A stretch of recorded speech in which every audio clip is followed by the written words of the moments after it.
Friends, आप सभी को मेरा नमस्कार। आज हमें उत्तराखंड का भौगोलिक विभाजन लास्ट करना है भाग 4 के अंतर्गत। ठीक है, तो सीधा हम उत्तराखंड की क्लास पढ़ते हैं। देखिए, उत्तराखंड का भौगोलिक विभाजन भाग 4 स्थिति। ऑफलाइन में क्या होता है, हम सिर्फ बोर्ड से समझते हैं, पढ़ते हैं, उसमें हमें देखने को नहीं मिलता कि हमारे उत्तराखंड में, हमारी देवभूमि में, जो मनुष्यों की पूर्ण भूमि कहा जाता है उत्तराखंड को, वहाँ पर क्या क्या खूबसूरत नज़ारे हैं वो हमें ऑफलाइन क्लासेस में देखने को नहीं मिलता, या मिलता है? आप बताइए।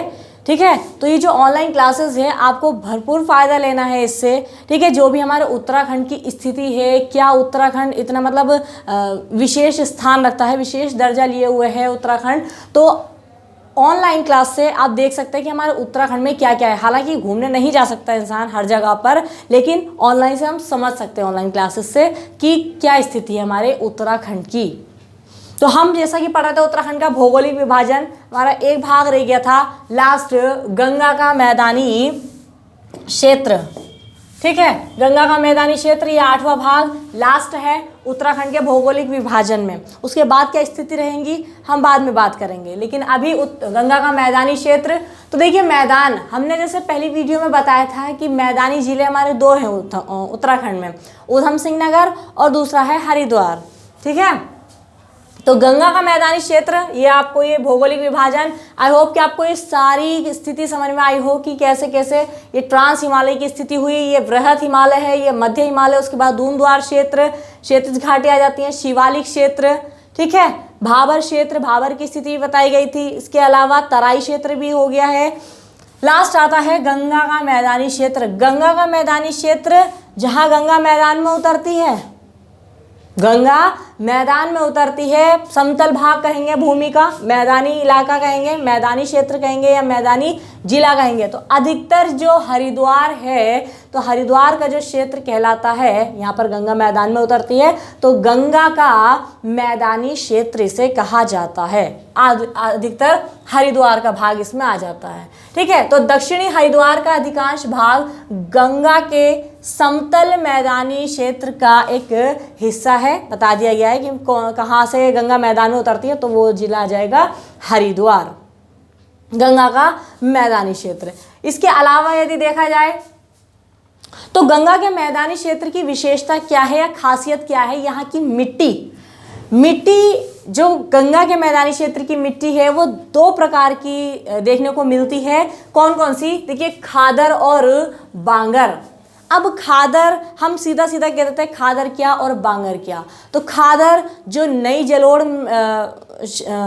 जो बाढ़ प्रवण क्षेत्र होते हैं वो खादर के अंतर्गत आते हैं। जो पुरानी जलोढ़ प्रवण क्षेत्र होते हैं, गैर बाढ़ प्रवण क्षेत्र, वो बांगर। अब ये तो हो गई मुश्किल लैंग्वेज, नहीं समझ में आ रहा है तो इजी लैंग्वेज से समझते हैं। देखिए, खादर मिट्टी क्या होती है और बांगर मिट्टी क्या होती है। खादर मिट्टी में क्या होता है कि यहाँ प्रतिवर्ष नदियों की बाढ़ का पानी आता है। मान लीजिए ये एक इलाका है, पूरा इलाका, अब यहाँ पर नदी है और नदी के आसपास की जो आसपास का जो क्षेत्र है, जो मिट्टी होगी, जाहिर सी बात है जब बाढ़ का पानी आएगा तो ये इस मिट्टी को नया कर देगा ना। ठीक है, और कुछ क्षेत्र ऐसा होता है जहाँ पर ये पानी नहीं पहुँच पाता, तो जहाँ पर ये नदियों की बाढ़ का पानी आता है वहाँ पर मिट्टी भी नहीं होगी, तो वो मिट्टी कहलाती है खादर। और जहाँ पानी नहीं पहुँच पाता, मतलब जहाँ नदियों की बाढ़ का पानी नहीं आता है, वो मिट्टी कैसी होती है? वो बांगर मिट्टी हो जाती है। आसानी से पानी नहीं पहुँचता, लेकिन यहाँ पर हर साल जब भी कभी बाढ़ आएगी या फिर नदियों का पानी जो होगा, ठीक है ना, वो हर बार इस मिट्टी को नया कर देता है, खाद बढ़ा देता है। ये बांग की स्थिति रहती है, बंजर वाली स्थिति बन जाती है। तो ये समझ में आया होगा कि खादर क्या और बांगर क्या। दूसरी बात देखते हैं कि यहाँ की मिट्टी जो खादर एरिया होता है, खादर मिट्टी जो होती है, ये मिट्टी सदैव नवीन तथा पोषक तत्वों से भरपूर रहती है। ये बहुत ही साधारण सी लैंग्वेज में आपको समझाया जा रहा है कि खादर क्या है और बांगर क्या है। ये इंडियन जीके में भी आपको ये सवाल मिल सकता है भूगोल में, ठीक है। खादर क्या और बांगर क्या, क्या अंतर है, तो वो समझिए कि गंगा के मैदानी क्षेत्र में दो प्रकार की मिट्टी होती है, खादर और बांगर। खादर में क्या होता है कि नदियों का जो पानी है वो प्रतिवर्ष यहाँ पर आता रहता है और मिट्टी की जो खाद उर्वरा शक्ति है वो बढ़ती रहती है। लेकिन बांगर की स्थिति में ऐसा नहीं होता, यहाँ पर नदियों की बाढ़ का जो पानी है वो यहाँ पर प्रतिवर्ष नहीं पहुँच पाता, बहुत मुश्किल से पहुँचता है, तो यहाँ की मिट्टी में भी इतनी उर्वरा शक्ति नहीं होती। इसके अलावा खादर की यदि बात करें तो ये सदैव नवीन रहती है, जैसे नहाई हुई हो एकदम, ठीक है।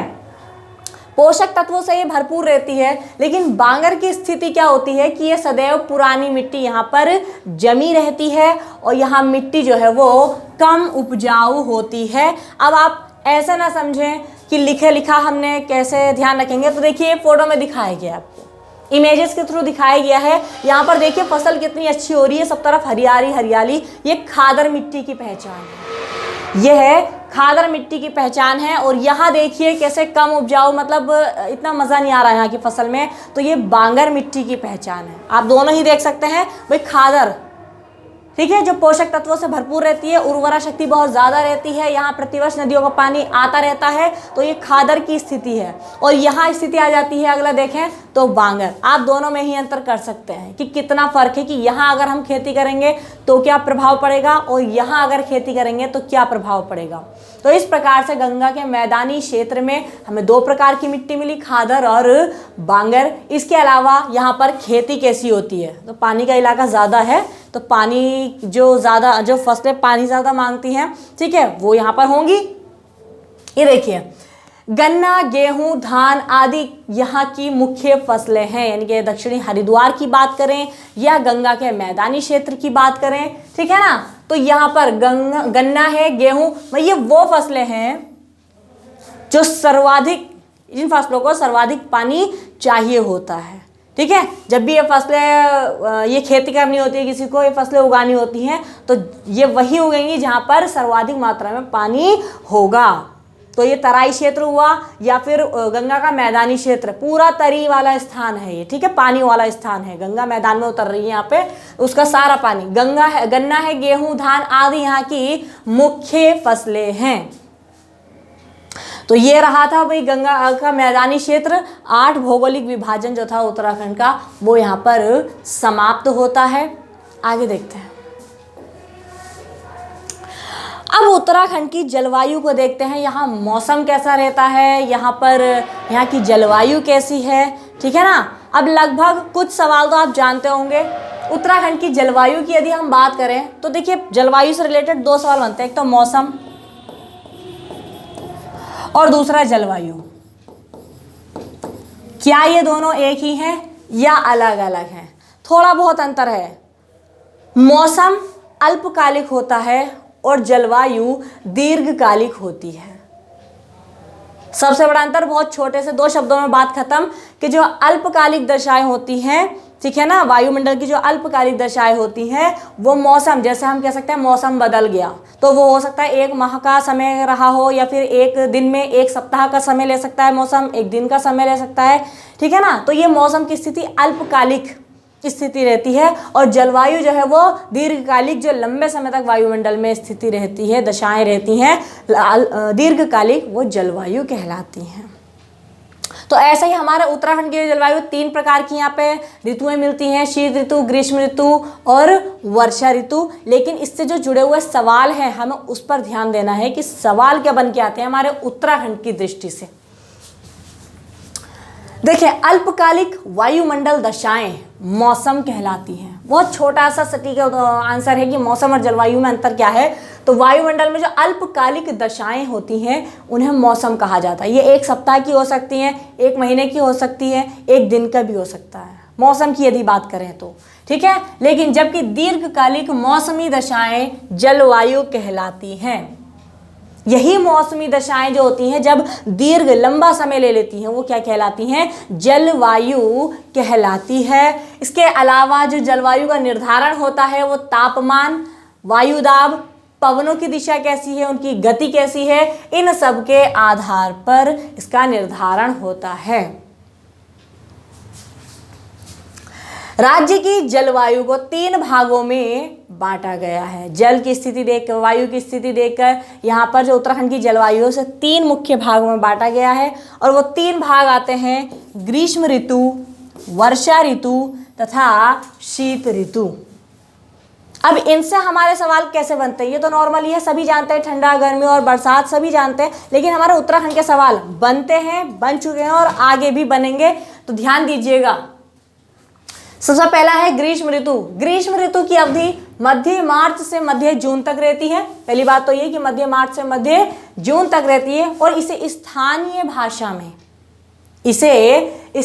भाषा में रूरी या खरसाऊ भी कहा जाता है। और यही हमारे लिए नए सवाल बन जाते हैं कि ठंड, गर्मी और बरसात तो सभी जानते हैं, लेकिन हमें उत्तराखंड से कैसे ध्यान रखना है, उत्तराखंड की दृष्टि से सवाल बनता है कि उत्तराखंड में ग्रीष्म ऋतु को किस नाम से जाना जाता है, या उत्तराखंड में ग्रीष्म ऋतु को स्थानीय भाषा में क्या कहा जाता है, उत्तराखंड में ग्रीष्म ऋतु को अन्य किस नाम से जाना जाता है। प्रश्न कैसे भी घुमा लिया जाए, जवाब एक ही होना है। देखिए, ग्रीष्म ऋतु, ठीक है, मध्य मार्च से मध्य जून भी हम जानते हैं, लेकिन सवाल बनता है कि स्थानीय भाषा में क्या कहा जाता है उत्तराखंड में। तो या तो रूढ़ी लिखा हुआ होगा, या फिर आपको ये रूरी नाम मिलेगा, या फिर खरसाऊ।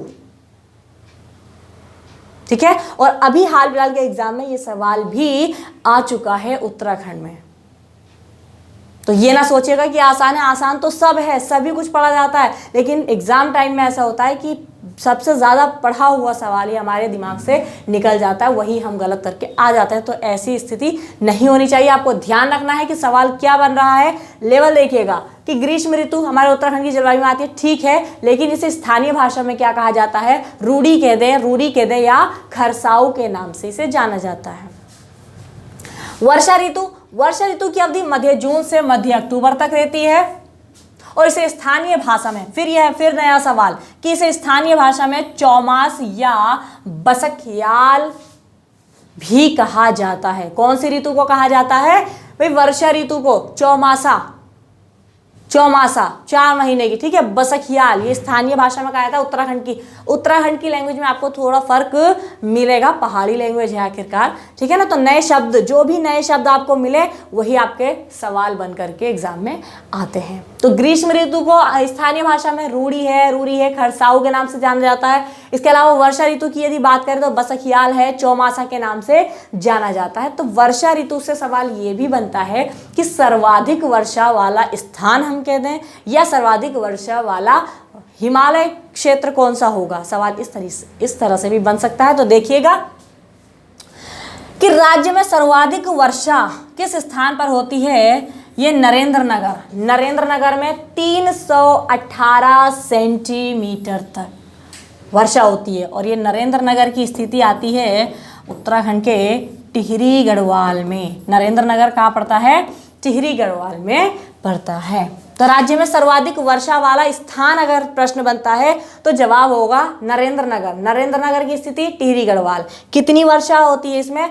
अधिक से अधिक सर्वाधिक होती है 318 सेंटीमीटर। तो ये तो बहुत ज़्यादा हो गई मात्रा में। तो नरेंद्र नगर में सबसे ज़्यादा वर्षा होती है।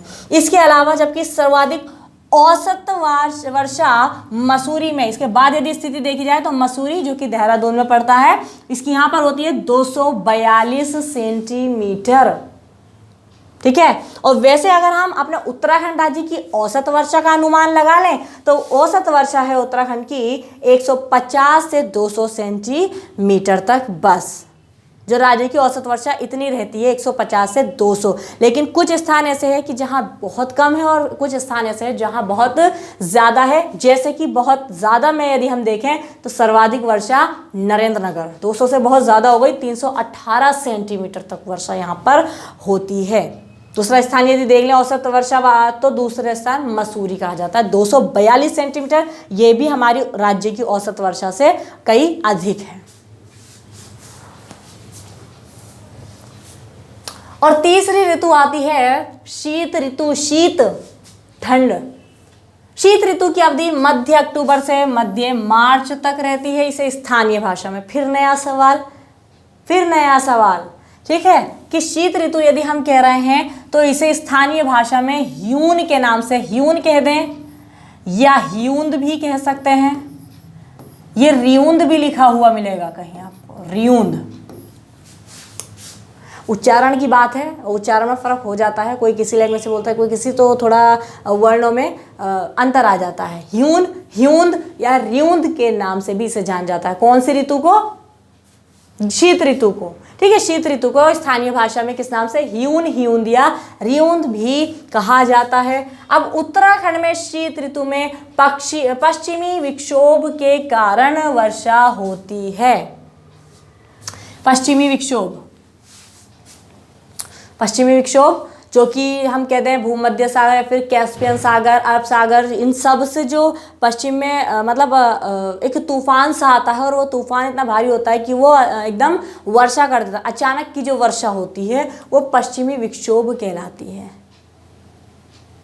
ठीक है। तूफान होता है, ये तूफान में ये क्या होती है, मतलब जो पवनें चलती हैं, जो तूफान आता है वहाँ से सागर की ओर से, तो ये क्या करता है, अचानक से वर्षा करता है, तो ये पश्चिमी विक्षोभ कहलाता है। इसके कारण जो वर्षा होती है वो शीत ऋतु में होती है। कहाँ? उत्तराखंड में, जिसका सर्वाधिक विस्तार कहाँ होता है? टिहरी गढ़वाल, पौड़ी गढ़वाल, देहरादून और अल्मोड़ा क्षेत्रों में होता है। इसी समय 12.5 सेंटीमीटर वर्षा होती है। ये शीत ऋतु की बात आ रही है। शीत ऋतु, ठंड में कितनी? तो ठंड में तो अगर थोड़ी सी भी वर्षा हो जाए तो वो भी बहुत ज़्यादा लगती है। तो ये शीत ऋतु में जो वर्षा होती है वो पश्चिमी विक्षोभ के कारण होती है। किस स्थान पर होती है, किस में ज़्यादा इसका विस्तार है? तो टिहरी गढ़वाल, पौड़ी गढ़वाल, देहरादून और अल्मोड़ा में इसका विस्तार है। इसके अलावा यहाँ पर जो मात्रा होती है वर्षा की शीत ऋतु में वो होती है 12.5 सेंटीमीटर तक। जलवायु लगभग हमने पढ़ ली है। अब यहाँ एक खास सवाल जो बन के आ रहा है हमारे सामने, जलवायु से थोड़ा सा हटकर, देखिए उत्तराखंड में दिसंबर जनवरी माह में विंटर लाइन, ठीक है, विंटर, ठंड की बात आ रही है, विंटर है भाई, ठीक है, विंटर लाइन वाली कंडीशन आ जाएगी। दिसंबर जनवरी में फुल ठंड रहती है, बहुत ठंड रहती है उत्तराखंड में। दिसंबर जनवरी माह में विंटर लाइन की प्राकृतिक, ये नेचुरल डिसास्टर है, नेचुरल घटना है, इंसिडेंट, प्राकृतिक घटना मसूरी देहरादून में पड़ता है, मसूरी में होती है। अब ये क्या है? Winter line. और ये भी कहा जाता है कि इसी के जैसी मसूरी में विंटर लाइन होती है, ऐसी घटना स्विट्जरलैंड में भी होती है। तो विंटर लाइन क्या है? देखिए क्षैतिज स्थिति, विंटर लाइन की स्थिति, इसमें सूर्य की किरणें छिपते समय वायुमंडलीय आर्द्रता से, जो वायुमंडल में आर्द्रता होती है, देखिए ये आप देख सकते हैं विंटर लाइन की स्थिति, छिपते समय वायुमंडलीय आर्द्रता से परिवर्तित होकर सूर्य की किरणें जो है वो 15 से 20 मिनट तक क्षैतिज पड़ती हैं। क्षैतिज वो स्थान, देखिए क्षितिज से बना, क्षितिज, और क्षितिज बना है क्षिति से। क्षिति का अर्थ होता है पृथ्वी, जमीन, धरा। क्षिति किसका पर्यायवाची है? धरा का। यहाँ पर स्थिति बनती है क्षितिज, मतलब जमीन पर, पृथ्वी पर, अपनी धरा पर हमें ऐसा स्थान लगेगा कि आकाश और पाताल, यानी कि आसमान और जमीन का मिलन हो रहा है।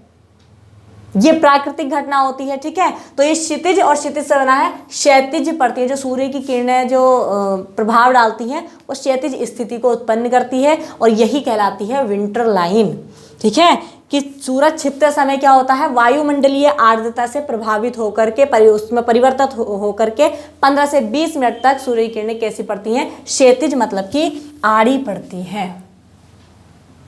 तो ये विंटर लाइन होती कहाँ है? अगर उत्तराखंड में बात करें तो मसूरी में। बहुत ज़्यादा पर्यटक इसे देखने के लिए आते हैं, बहुत ज़्यादा अलग अलग राज्यों से, अलग अलग देशों से यहाँ पर आते हैं देखने के लिए, टूरिज्म आते हैं यहाँ पर इसे विंटर लाइन को देखने के लिए। दिसंबर और जनवरी की बात आ रही है, अब स्विट्ज़रलैंड तो जा नहीं सकते ना, तो मसूरी में इसका फ़ायदा देखने को मिलता है। विंटर लाइन का अधिकतर पर्यटक आते हैं दिसंबर जनवरी में मसूरी में। तो जैसी घटना स्विट्ज़रलैंड में बताई जा रही है विंटर लाइन, वैसा ही कहाँ है हमारे उत्तराखंड में। और ये हमारे उत्तराखंड के लिए बहुत बड़ी बात है कि स्विट्ज़रलैंड का नज़ारा हमें अपने उत्तराखंड यानी कि मसूरी में विंटर लाइन के रूप में देखने को मिलता है।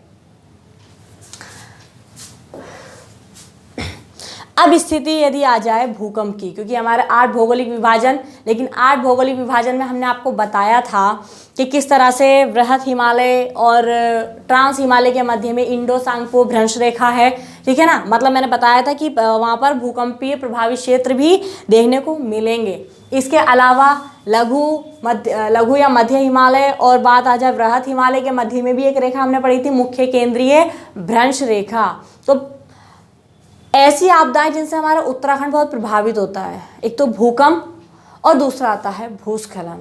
सबसे ज़्यादा प्रभाव डालते हैं ये हमारे उत्तराखंड पर।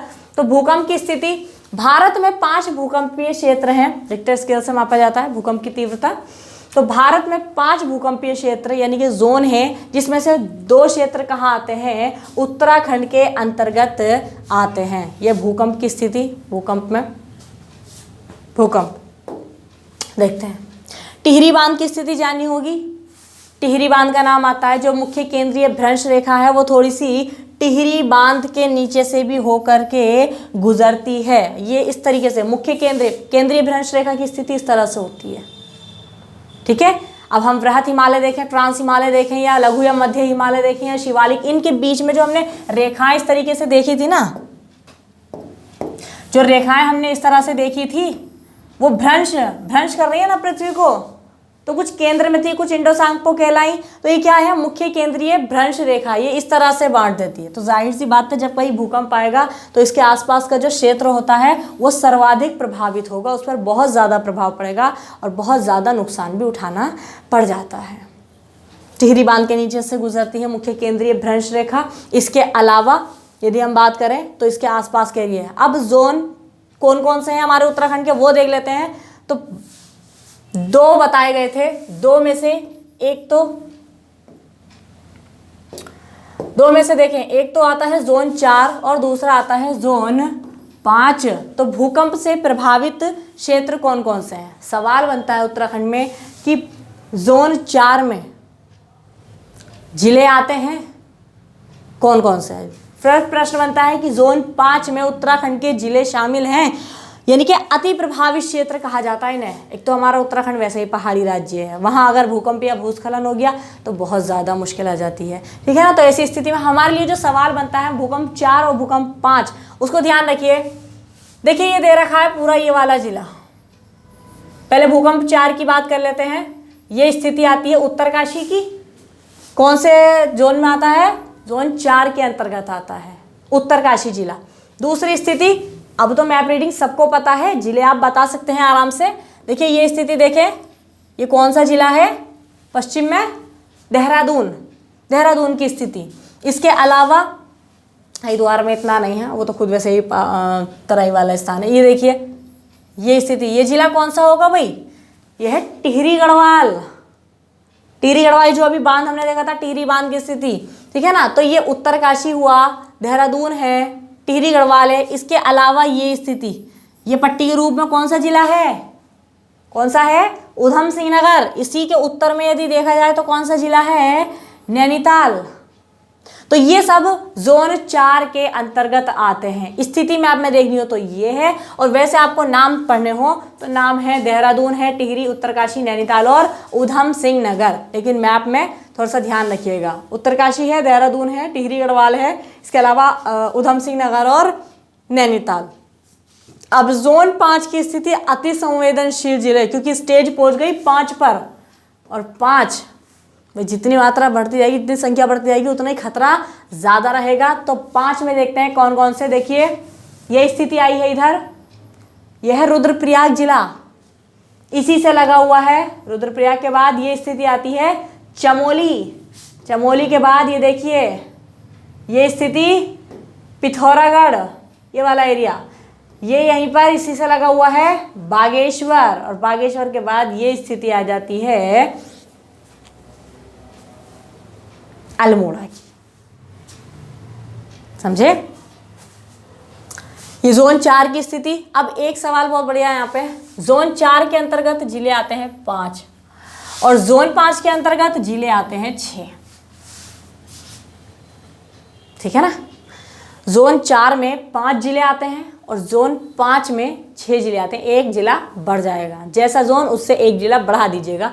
तो 5 कौन से देखिए, रुद्रप्रयाग की स्थिति, रुद्रप्रयाग, चमोली, पिथौरागढ़, बागेश्वर, अल्मोड़ा, चंपावत, ये बहुत अति संवेदनशील। और इसके अंतर्गत भी जो वह स्थान, वह क्षेत्र जो सबसे ज्यादा जिन पर भूकंप का प्रभाव पड़ता है, ठीक है, वो आते हैं देखिए पिथौरागढ़ का धारचूला और मुनस्यारी, अत्यंत संवेदनशील जिले हैं ये भूकंप से प्रभावित जो रहते हैं। इसके अलावा बागेश्वर में कपकोट की स्थिति आ जाती है और ये उत्तरकाशी का भरानी क्षेत्र, इनमें भूकंप का प्रभाव सर्वाधिक देखने को मिलता है। तो हमने उत्तराखंड की जलवायु के बारे में जाना, उसके बाद में हमने भूकंप की स्थिति देखी, भूकंप की स्थिति क्या रहती है उत्तराखंड की, ये सब आपको बता दिया गया है। अब जो हमें स्थिति देखनी है या जो जानकारी लेनी है वो लेंगे जब हम महा हिमालय में गए थे, लघु हिमालय में गए थे या शिवालिक में गए थे, तो हमने ऊपरी भागों में दर्रों के नाम सुने थे। दर्रों के अलावा हमने क्या देखा था वहाँ पर बुग्याल। अब बुग्याल का क्या विस्तार है, दर्रों का क्या विस्तार है, दर्रे किस लिए प्रयोग में लाए गए थे, इन सारे सवालों के जवाब आपको मिलेंगे अगली वीडियो में। ठीक है, तो मिलते हैं कल। आज ये भूकंप से प्रभावित क्षेत्र यहीं समाप्त करते हैं, कल मिलते हैं नई क्लास में। तब तक के लिए नमस्कार।